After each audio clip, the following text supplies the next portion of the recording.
اعوذ باللہ من الشیطان الرجیم بسم اللہ الرحمن الرحیم اللہم صلی علی محمد وعلی محمد۔ ہم پہلے گفتگو کر چکے تھے کل کی ویڈیو میں کہ کنڈے کرنے کا کتنا ثواب ہے، یعنی اطعام مومن کتنے ثواب کا حامل ہے اور خداوند متعال کی ذات اس پر کتنا اجر و ثواب عطا کرتا ہے۔ امام محمد باقر علیہ السلام ارشاد فرماتے ہیں ان اللہ یحب اطعام الطعام و افشاء السلام۔ امام فرماتے ہیں کہ خداوند متعال کے نزدیک محبوب ترین یہ چیز ہے کہ انسان کسی کو کھانا کھلائے اور سلام میں ابتدا کرے، یعنی پہلے سلام کرے اور لوگوں کو کھانا کھلانا یہ خداوند متعال کو بہت پسند ہے۔ اسی کے ضمن میں ایک اور روایت عرض کروں، کیوں اللہ تعالیٰ پسند کرتا ہے کھانا کھلانے کو؟ مولا کائنات حضرت علی ابن ابی طالب علیہ السلام ارشاد فرماتے ہیں کہ ما اکلتہ راح، جو کچھ انسان کھاتا ہے وہ ختم ہو جاتا ہے، وہ فنا ہو جاتا ہے۔ کھانے کے بعد کوئی چیز بچتی نہیں ہے، وہ فانی ہے۔ پھر امام فرماتے ہیں ما اطعمتہ فاحا، جو آپ اطعام کرتے ہیں وہ منتشر ہو جاتا ہے، یعنی کھانے سے چیزیں فنا ہو جاتی ہیں، لیکن آپ جو دوسروں کو کھلاتے ہیں وہ منتشر ہو جاتی ہیں، وہ آپ کی سخاوت کا باعث بنتی ہیں۔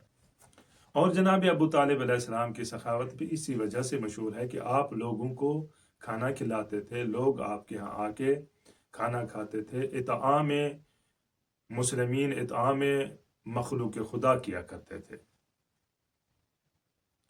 اب اگلا سوال یہ ہے کہ ہم جو کنڈے کرتے ہیں، ہم بڑے ادب و احترام سے کنڈے کرتے ہیں، مومنین مل کے ذکر اذکار بھی پڑھتے ہیں، لیکن خاص چیز ان میں کیا پڑھنی چاہیے؟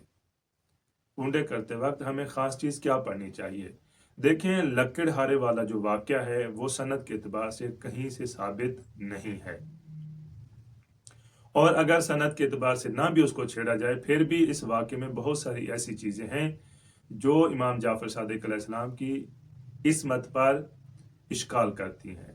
تو لہٰذا اس واقعے کی بجائے ہم لوگ دعائے توسل پڑھیں، حدیث کسا پڑھیں، اور امام جعفر صادق علیہ السلام کی زندگی، ان کے واقعات، ان کے معجزات جو حقیقی معجزات ہیں، جس کو سند صحیح کے ساتھ روایت کیا گیا ہے، بیان کیا گیا ہے، نقل کیا گیا ہے، وہ بیان کریں۔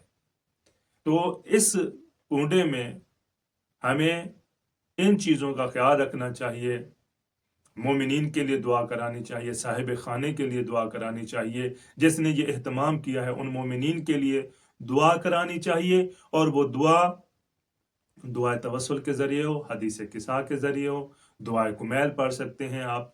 تو ان چیزوں سے، ذکر محمد و آل محمد سے آپ ذکر محمد و آل محمد، بالخصوص امام جعفر صادق علیہ السلام کا وسیلہ بنا کر آپ دعا کر سکتے ہیں، اور اسی طرح دعا کریں اور مومنین کو زیادہ سے زیادہ مومنین کے اطعام کا اہتمام کریں، لوگوں کو، مومنین کو کھانا کھلائیں اور بتائیں کہ یہ نیاز امام جعفر صادق علیہ السلام ہے۔